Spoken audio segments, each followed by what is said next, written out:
Been a long time since we had the last session. Yes. So I was able to create another virtual machine, and I got all the way to where we had to try and well, I was trying to download Chrome and then the Okta agent, but I couldn't figure out why. But my second virtual machine did not have internet connection. I uh, I did the network thing where you unsecure IE. I right clicked and did the bridged adapter as well, but still I wasn't able to get internet on my virtual machine. Okay. So we had one session. I think it was Asfar or somebody's computer wherein you had a IP address set as a DNS provider by default. So did you check that? No, I did not. How would I do Yeah. that? Yeah, if you can share your screen. Sure. Give me 1 second.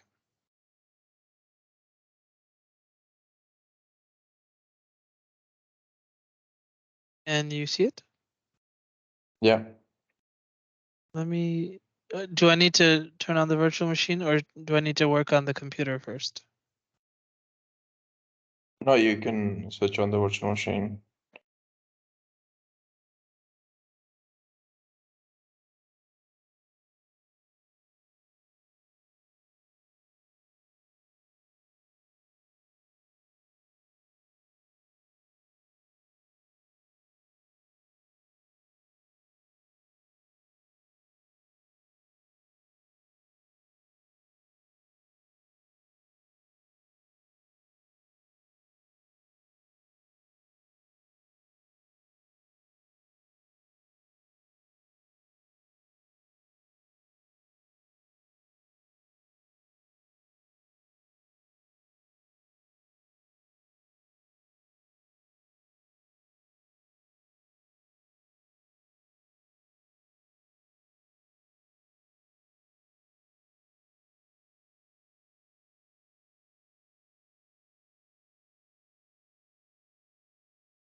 Okay. So you said the setting was that the IP address was static? Is that what you were saying? Yes, the DNS IP was static, and mostly it was local host. So if you go to network and internet settings,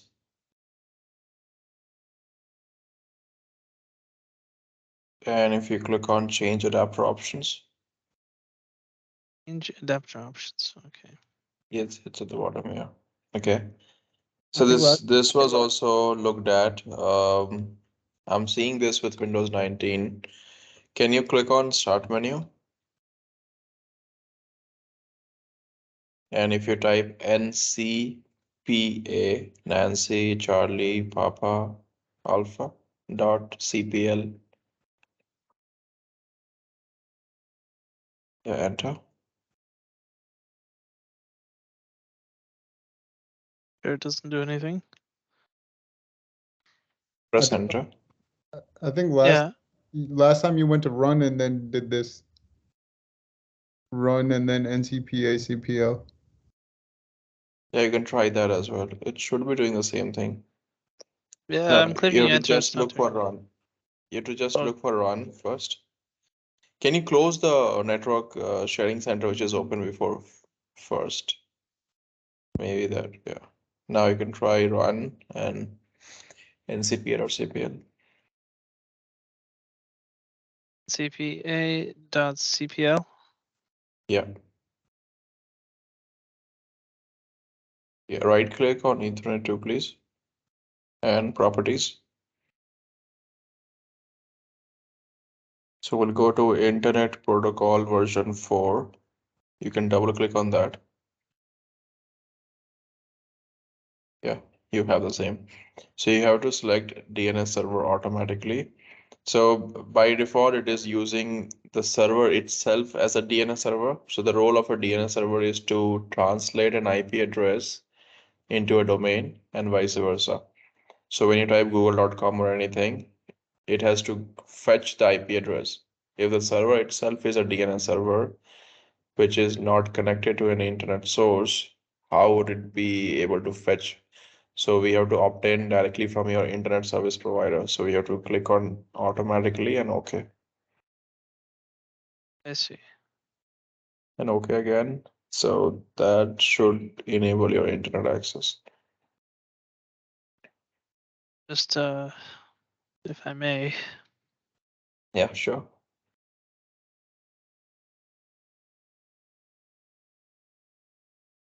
Oh, okay, perfect. Okay, yeah, I was able to get through all the other steps. This was the only thing that was holding me up.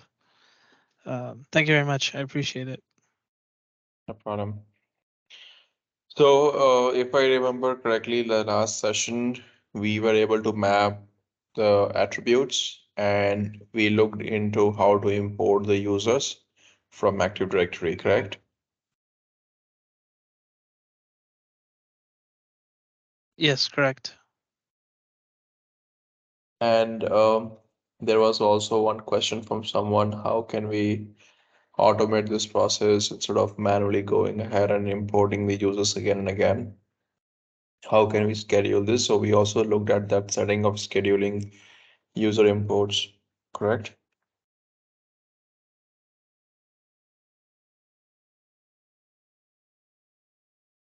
Yes. Yeah. So today we are going to.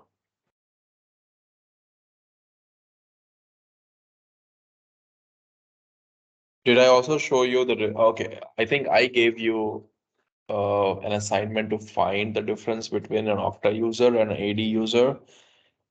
Were you able to find any?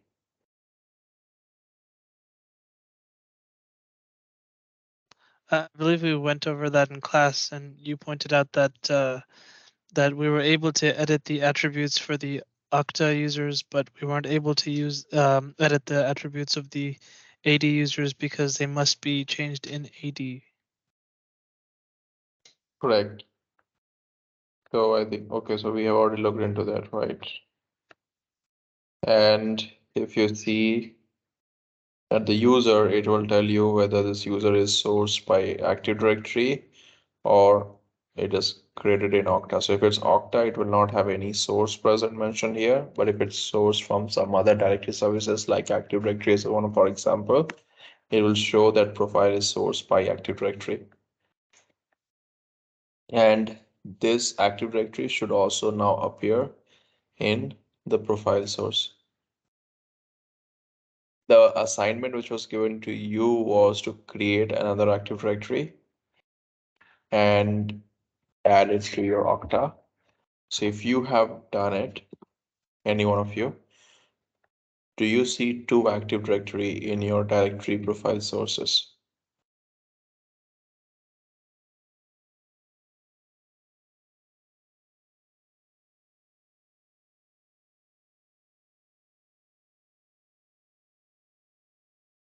So silence means no one see two Active Directory, right?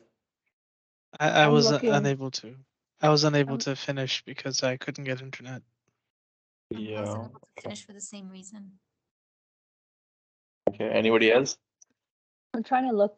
I'm trying to sign into my dev account and look right now if there are two. I didn't check. Okay. So were you able to integrate two Active Directories before? Yeah, I I was. can hear myself.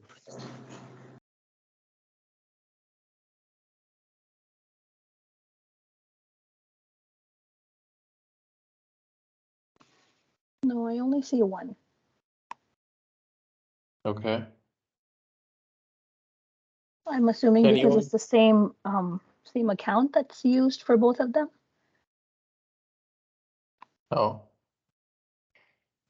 So would you be able to share your screen and show me the configuration you did for two different Active Directories? Okay. Yeah. It's like okay. A first problem that I was actually having that I wanted to ask you first was I wasn't able to download it for like beginning in the when I installed the virtual machine. It had downloaded like Internet Explorer and everything was working perfectly fine. But when I opened it today, the Internet Explorer is not working, and like it's just everything that is like I have internet, but I just Internet Explorer itself, like none of the websites were opening, and now it's giving me this error. Okay. If you click on close, and if you click on start menu,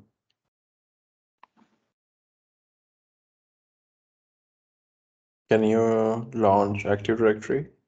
I think it's already running in the taskbar. Yeah.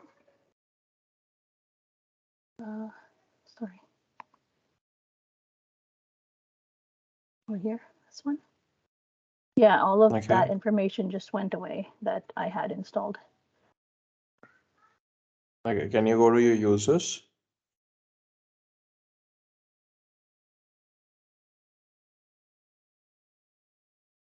You double click on administrator.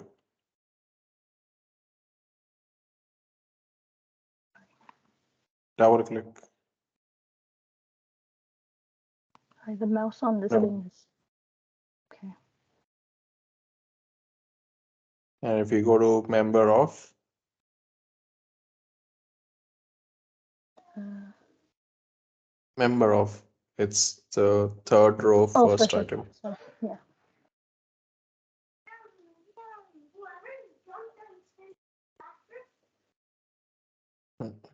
Okay. You can close this.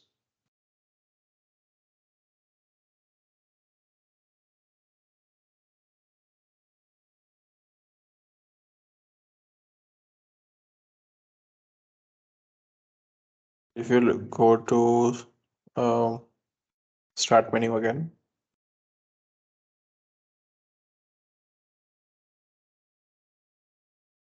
if you click on Internet Explorer here,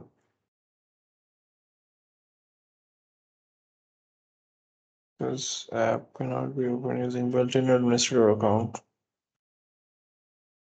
But why?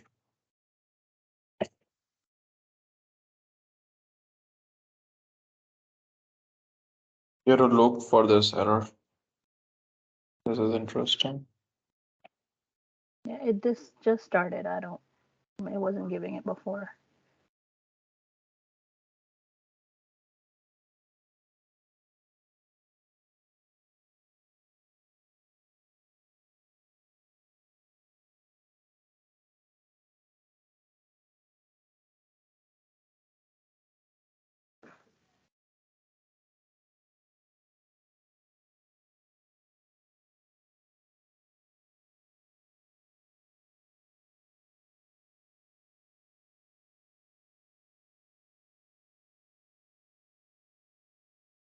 Okay, can you uh, click on start menu and bring in the run box? From the virtual machine, right? Yes. This? Yeah. And if you type SEC POL dot MSC. Okay. Just be there. Then you have to expand local policies from the left. and look for security options. Double click on it, please. Okay, now you have to look for user account control admin approval mode. It should be in user account. So if we scroll down, okay. So here it should be, you have admin approval mode. Yeah, if you double click on it, Mm. and can you enable it?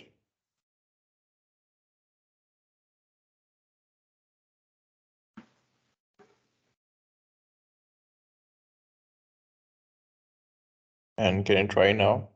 If not, then we'll make one change in the registry. If first you close this and relaunch IE. Okay, no problem. Can you click on start menu again and look for run?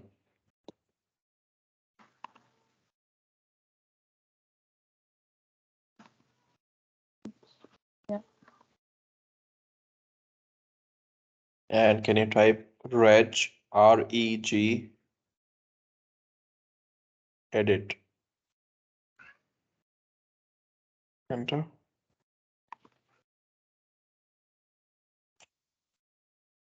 Okay, so here you will need to expand local machine, H key local machine. Yeah, I would expand that arrow on the left hand side of it.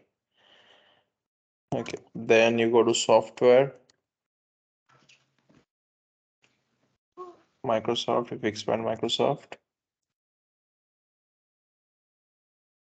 Windows, Mm. scroll down, you'll see something called Windows. Standard. Windows, yeah, yeah. Then current version, policies.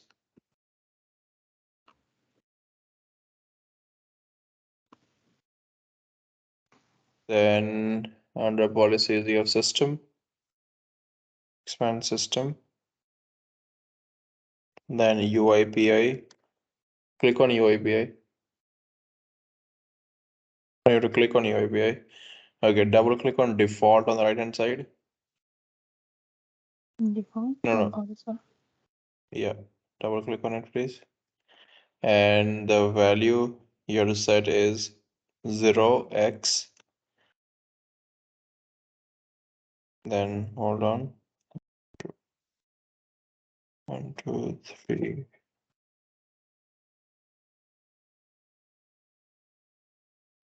7 times 0.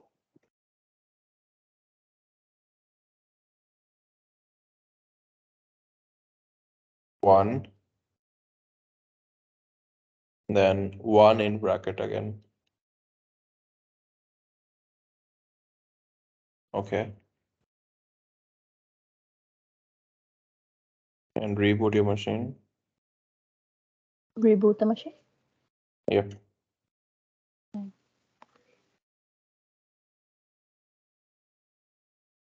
Sorry. Where did it go?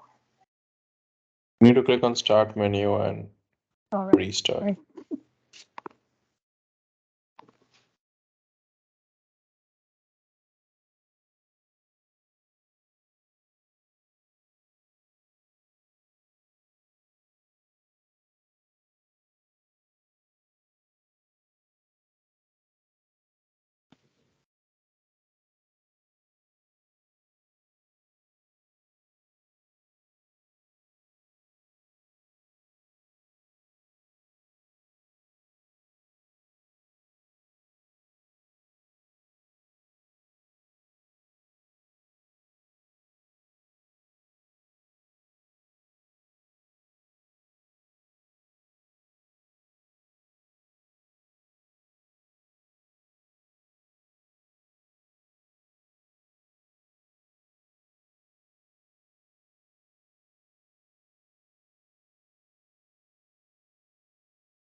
Can you hear me? Yeah. Should I try to open Internet Explorer again? Yeah, you can try now.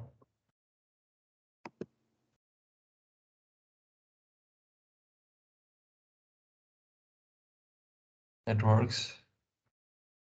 So do I put in like addresses over here? Yeah. Interesting. Which server you are using? Is it 2012? Yes. So I should download Chrome again. Is this the first time you're setting up this machine? No, I had done it before, but it deleted Chrome, it deleted the Internet Explorer, stopped working. Yeah, then you have to download it.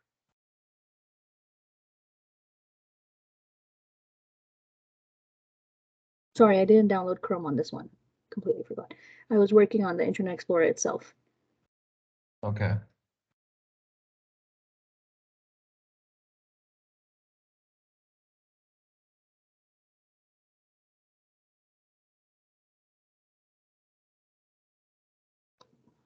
Do you know what this could be about? Click on OK. Not sure. Can you close IE?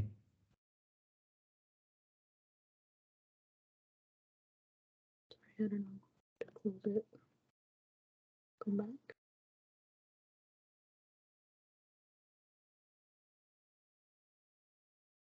Okay, this is Windows 2012, right? So can you hover over the top right? And if you close it, okay. Can you click on Start menu again and look for Internet options?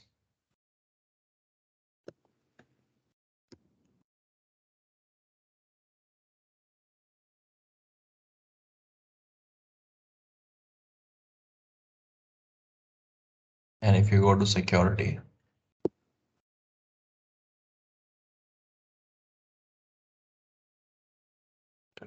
can you check or uncheck the box which says enable protected mode? Apply. Okay. Okay. Try now.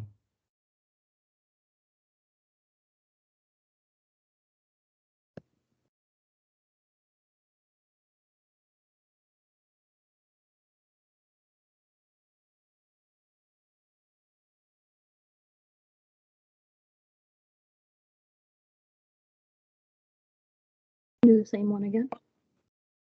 Yeah.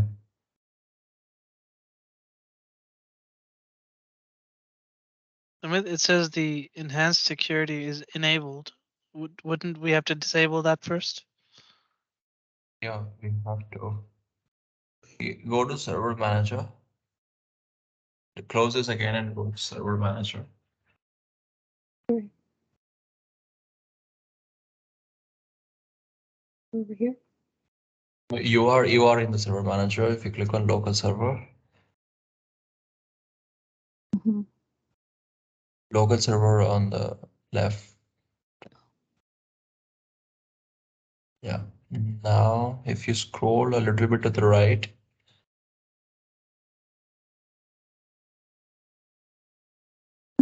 Mouse on this is so weird.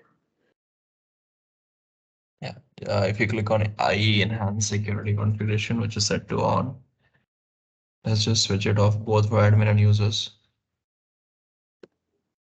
That's a good catch. Okay. And now try. If this doesn't work, I don't know what to do.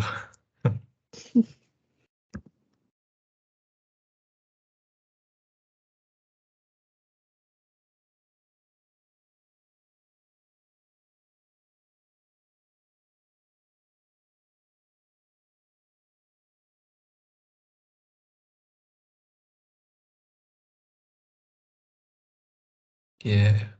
Good. It's up here. Yeah, you have to click on run, save.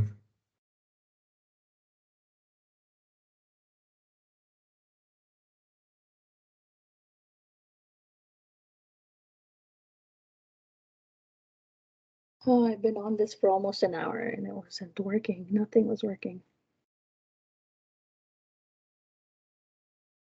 Oh, it worked. So you should remember the step. Okay, thank you so much.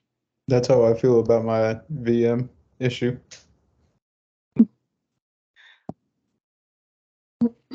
These are learnings, so you would be able to help yourself in the future if you get the same error anytime.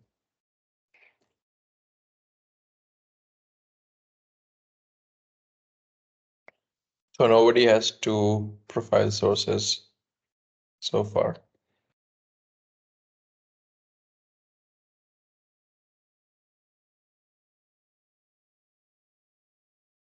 All right, so once you do the assignment, you should see two profile sources, two different Active Directories here and also here. So we'll discuss about that topic once done. Let's go ahead and discuss about provisioning.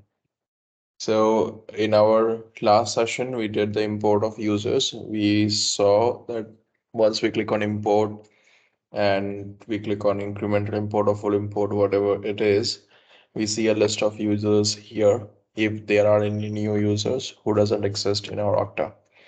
And then you have some options here and some options here. So you need to check the boxes and click on confirm assignment. So instead of doing this manually, today we'll see how we can automate this as well. This is called provisioning. So it basically tells Okta to import users as and when there are changes in your Active Directory and groups and bring into Okta those changes. And if the user does not exist, create the user. If user exists and there are changes to the user's profile, then update the user. And if any user who was existing in your Okta before and AD, but now has been deactivated in your Active Directory, then deactivate that user's profile in Okta as well. So these are the three lifecycle event which will be done. One is creating a user profile if user does not exist. Secondly, it is updating the user profile if user existed. And thirdly, deactivating the user if user is deactivated at source, which is Active Directory. Clear?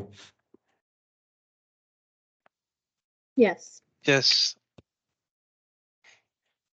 So if you go to provisioning for any application in Okta, including Active Directory, you will see this three option, to app, to Okta and integration. So to app is when we are pushing users and a group from Okta to Active Directory, which we are not doing so as of now. So we'll ignore that. We'll go to the second tab, which is to Okta. So to Okta is when we push user from Active Directory towards Okta. And that is our scenario. So we have users and group created in Active Directory and we are importing them. They are being pushed by Active Directory towards Okta and their profile gets replicated in our Okta dev portal. In Okta, we can schedule this. If we click on edit in general, we have an option to schedule how often do we want to import the changes from Active Directory. Now it would be very easy way to think it should be real time, but it is not real time. It is near real time, but it's not real time. So we can schedule it to import it every hour, every 2 hour, every 1 day, twice a day, whatever is the frequency we would like to choose. Now, selection of this frequency has to be thought of. It depends upon the number of changes you think happening in your environment per day or per hour. And let's say you have a total user of 10,000 in your environment or in your organization. And if you think about 1,000 users are being changed per day, in that case, we can go for twice a day, not more than that. The reason being then your Okta agents will make the process slower, might get stuck, and some changes might not replicate on time. Yeah, if you would like to still keep it every hour, in that case, you have to install multiple agents. Okay, so instead of having one agent, you have to have three agents or four agents for the same Active Directory. So that will increase your cost of managing a server.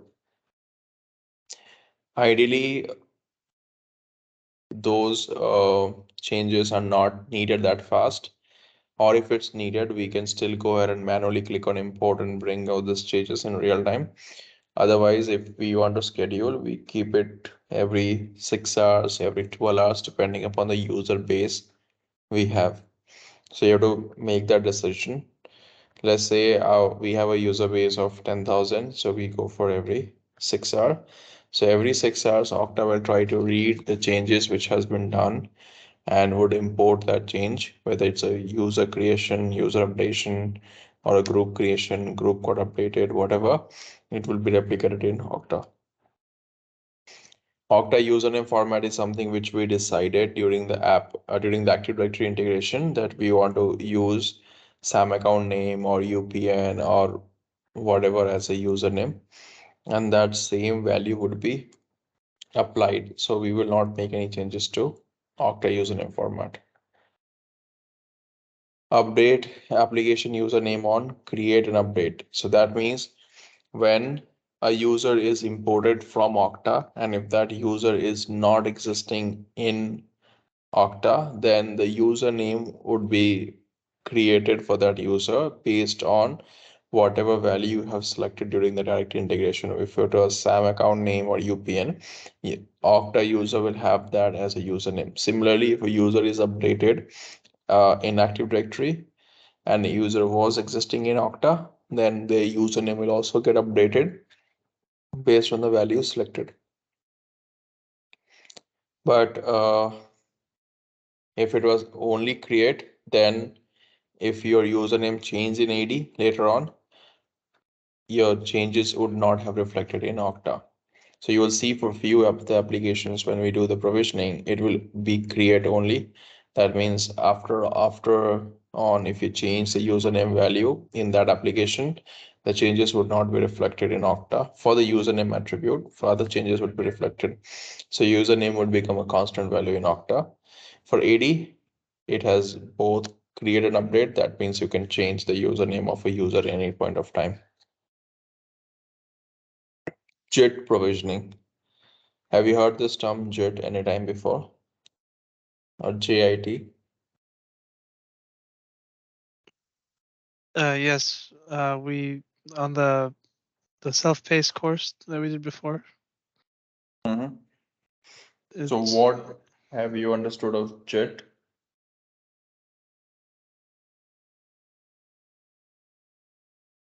well, I know it stands for just-in-time provisioning, and uh, it has to do with the lifecycle management, but I'm not entirely sure how it differs from, you know, appointed time provisioning. Okay. So let's demystify that. So provisioning is very clear, right? It's user lifecycle management, right? Yes. Yeah. Pretty straightforward. Okay. And just in time. So just in time means when needed. Okay. So there are two ways of provisioning. One, which is like um, real time. In that scenario, as soon as the changes are made, it is replicated to the other source. Okay. In just-in-time provisioning, the changes are not replicated instantly or based on a schedule.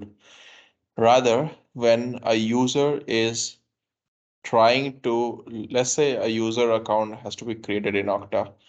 The user exists in AD, but user account does not exist in our Okta. So when that user is authenticating to Okta, at that point of time, Okta will try to read if this user exists in AD. If AD can confirm yes, then Okta can import the user on a real time and create the user account. So for user, it will be just a normal authentication as an experience. User wouldn't know that his or her account was not existed in Okta. So they would see their dashboard, everything, and on the fly, what Okta did in the backend has created the account by importing the values from Active Directory, even though the user was not there in Okta before. So this is one example of just-in-time provisioning. The other example can be that you are there in the system and there are certain changes, but the changes has not been replicated yet because you're waiting for a schedule, like fee schedule for 6 hours, right? So let's say that it has not been 6 hours since a change has been made in Active Directory, but as soon as you are authenticating to Okta, Okta can just bring in your changes and not everybody else's changes, just your changes and update your user profile with the correct values. That is also another example of just in time. Are those two examples clear? Yes. Yes. Yeah. Yes. Right. So if you check this box just in time, then when you're authenticating to Okta, Okta will always check if your account exists in AD, only in certain cases when your account does not exist in Okta. And then if your account exists in AD, it can pull you in real time, even though you are pending for an import. And Universal Security Group support is if you would also like to import the groups associated with this user, you have to check this box.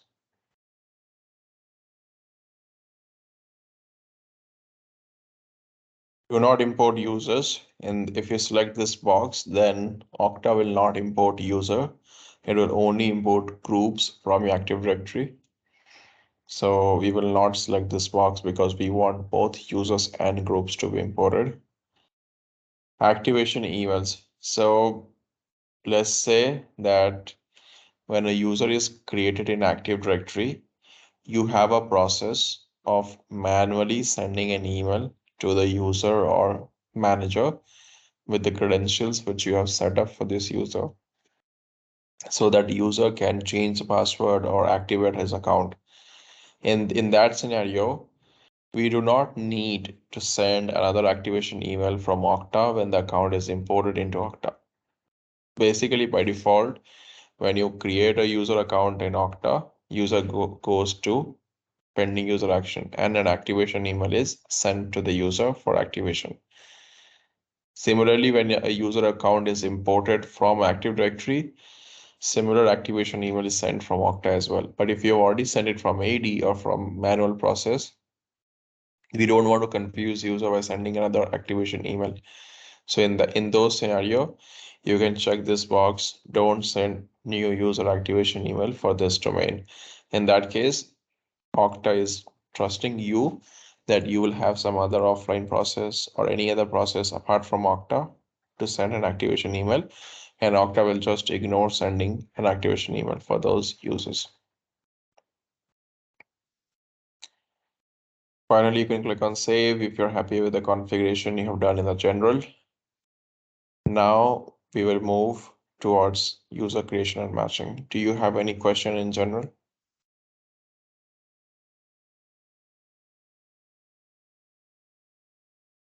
No. Not at the moment. Right. Okay, so when you import the user from Active Directory to Okta, how does Okta checks if this user is existing or not existing? So this is what we define in user creation and matching.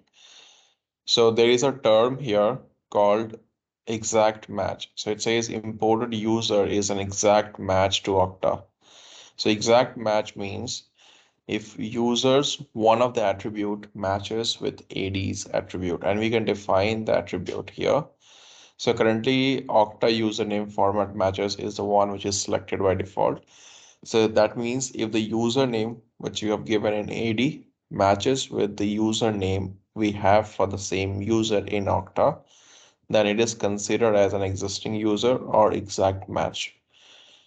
If the username does not matches, let's say first name is matching, but the username is not matching, it will not be considered as an exact match. So for exact match, the Okta username must match as per our configuration. If let's say we have a scenario that our username and email address are different and you want to match users based on their email address, then you can select email matches. Then whenever a user is imported from Active Directory, and if the email address which is coming from Active Directory matches with one of the users in Okta already, then it is considered as an exact match. In that scenario, a new user account is not created, rather, the same existing user in Okta is updated with the values we get from Active Directory. Okay. You have an option to select any other attribute of your choice. Ideally, we use only these two values, Okta username and email for AD. Then going to partial match. So partial match is when your first name and last name matches with another user in Okta. So in that scenario, let's say you have a user called Anil Patel in Active Directory, and you also have a user called Anil Patel in your Okta. When you try to import the user from Active Directory to Okta, Okta would tell you that this is a partial match if this feature is enabled. That means by default, Okta considers these to be the same user. But in a large organization, it can be that there can be more than one user with the same first and last name, right? So in that case, partial match would not be a viable option for us, and we should not enable it. But if you have any such requirement that there shouldn't be two users with the same name, or if certain scenario arises, you want to take a manual action, then you can enable partial match on first name and last. Yeah. Anyone, any question on both of these? No. Oh. Okay, so if both of them are clear, then the next two are just pretty simple. So if there is an exact match, that means a user which you're importing from Active Directory already exists in Okta, then auto confirm. Last day we saw when we import the user, it does not directly create a user in Okta. It just keeps them in a list, in a local list in Okta, and you have to select the checkbox against that user and click on confirm assignment. So that step of confirmation can be done automatically if we check this box, auto confirm exact match. So this is only confirming a user which already exists in Okta, not a new user. For new user, you have that option here, which says auto confirm new users. So if a user is getting imported from Active Directory, if that user does not exist in Okta, then the user is auto confirmed. That means account is automatically created. And once an account is automatically created, auto activate the user. So if it has to be sent an activation email, it will be sent an activation email. If user is already active in AD, the user would be considered as an active user in Okta. And we can save the setting. So this has made our lifecycle provisioning and automated. So every 6 hours, whenever there is a change in AD, the change would be imported into Okta. For existing users, the changes would be auto-confirmed. And for new users as well, the changes would be auto-confirmed and user would be auto-activated. Any question?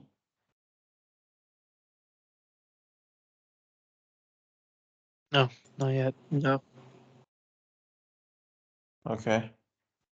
Now coming to the third option, profile and lifecycle sourcing.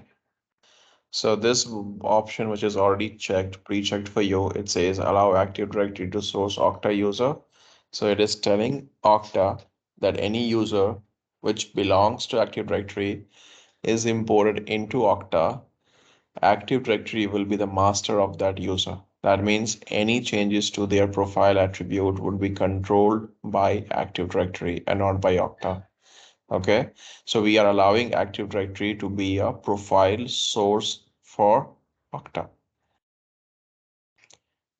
The second option here, which is when a user is deactivated in the app, this app means Active Directory here.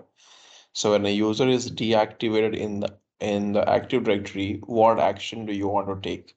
You have got three options here: deactivate, suspend, and do nothing. So if we go back to our previous or like first few classes, we know the difference between deactivate and suspend. Do I need to explain it again or you remember it? We remember it. I mean, I remember it. Okay.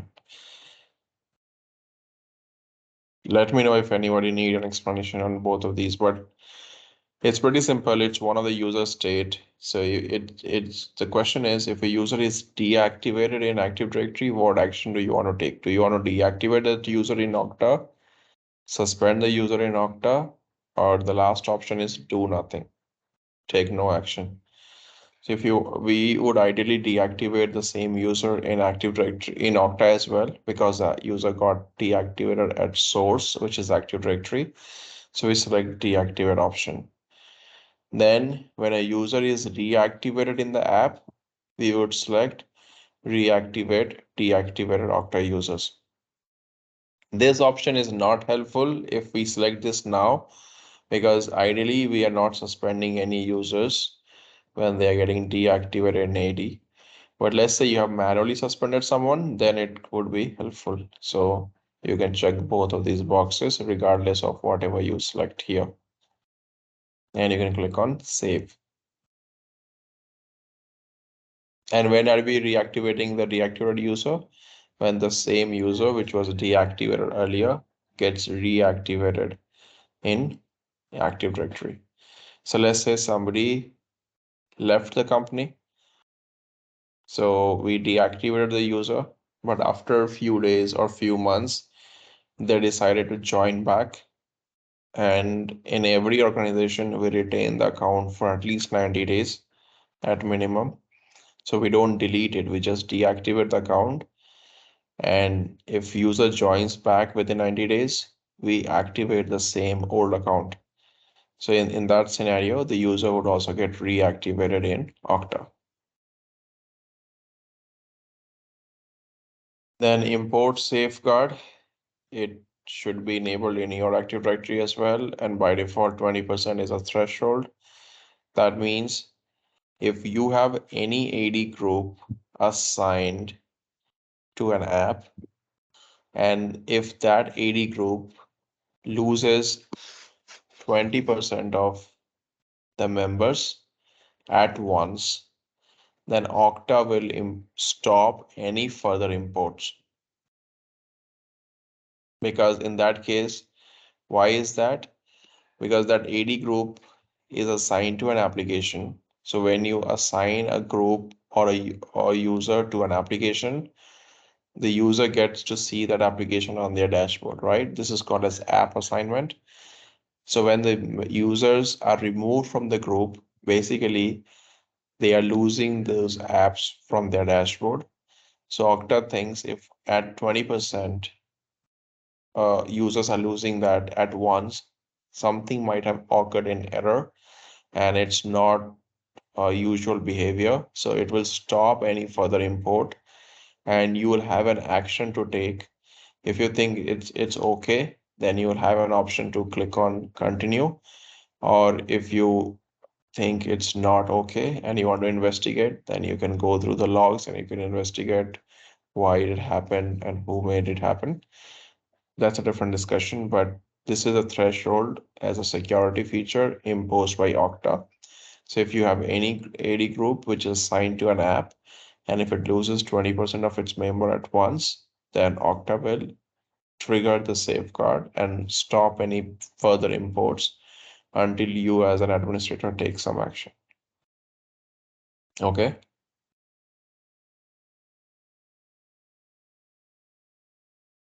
Yes, no, maybe. It's okay. Yeah, makes sense. Yeah. Then these are mappings, which we will discuss later. So these just confirm that these are the attributes from Okta side of it, which will get the value from Active Directory based on certain condition, and it is matched with certain attribute in AD. So for example, your country code, there is nothing called country code in Active Directory. There's an attribute called C in Active Directory. So this country code will get the value from the C attribute from your AD. So likewise, we can configure how to get the values in Okta from Active Directory and to which attribute. This feature is called as mapping, which we will discuss next in our next session. So for today, we'll stop here. You can also go through the setting, explore the settings, and let me know if you have any question. Hey, Sumit, I had one Hmm. question. So I was able to do the assignment for the one that was due today. I imported the Active Directory or integrated like the second domain, but I am getting a mapping error. Should I just wait for tomorrow? You can quickly share your screen if it can be done in 5 minutes. Hello? Can you hear me? Sorry about Yeah, I that. can hear you now. Yeah, I think I was on mute. Um, so these are the two, and I'm getting this on both of the domains. Um, GUID and distinguished name. Should I just it doesn't even allow me to remove it. No, those are base attributes, so it will not allow you to remove it. Okay. So should I just leave it for now? That was the only error I got doing the other than what happened in the beginning of the class. Yeah, so in this scenario, you will basically need to create default Okta attributes and sorry, you have to create Okta custom attributes and map it to those values. For the time being, it is expected to both the attributes not to match because we haven't created any attribute, so there is no attribute in Okta to store those kind of values. So we have to manually create an attribute first and then store these values. Okay, so I would do that in here, right? Um, and then add attribute. No, no, no, you're adding at the wrong place. I said there is no attribute in Okta to store these values. Okay. You are adding an attribute in Active Directory, which is not. So you have Oh, to go to Okta user default and add an attribute there. okay. I see.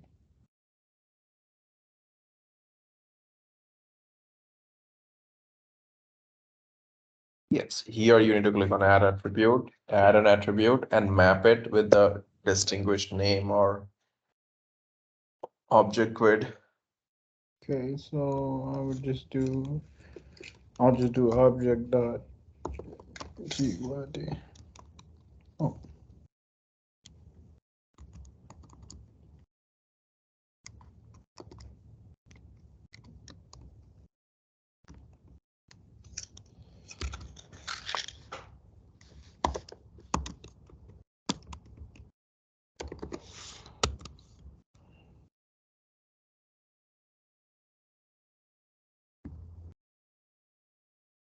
um, is there anything else I need to do? Or can I just say, No, that is okay. Save. okay, company name should It only, says object dot grid. You cannot have dot in the variable name. oh, and the variable name, okay. You can do underscore.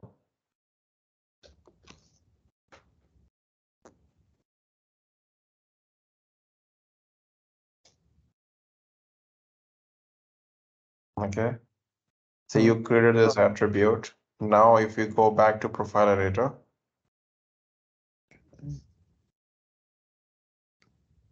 and if you go to Active Directory now,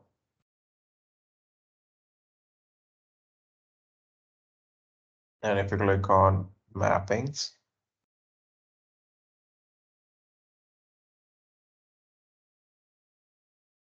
and Okta user to oktatraining.com, Okta user to oktatraining.com. At the Oh, top, you have two tabs. Oh, Okta user to oktatraining.com. Okay, I see. Sorry. The first one, Okta training to Okta user. Yeah, and here if you scroll down to the object grid which you created, it should be at the bottom, I think. Yeah, can you drop down? Oh, is this what you mean? Or over here? Yeah, here you have to drop down and select the DN, the first one. No, it was at the first, right? Mm-hmm. So this is one way, okay? But your errors will still not be gone. For your errors to go, you have to scroll up, go to the second tab, and here you see the DN value at the top. You have to select the object grid attribute which you created.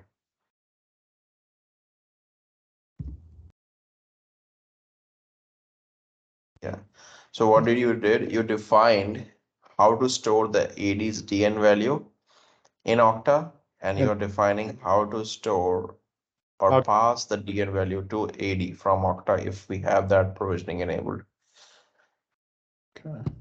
Will you apply updates now? So you'll see for DN that error would have gone, but sorry, yeah, for DN that error would have gone. Ideally, we should have done for object grid instead of DN. Okay, so where would I see it in integration, right? Directory. Directory integrations, provisioning. Um,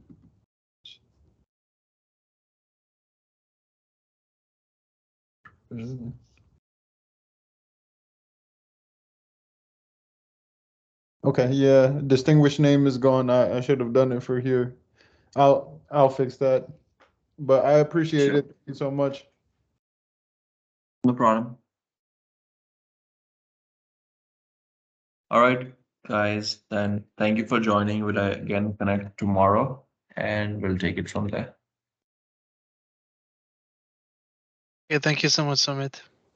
Thanks a lot. Thank you, everyone.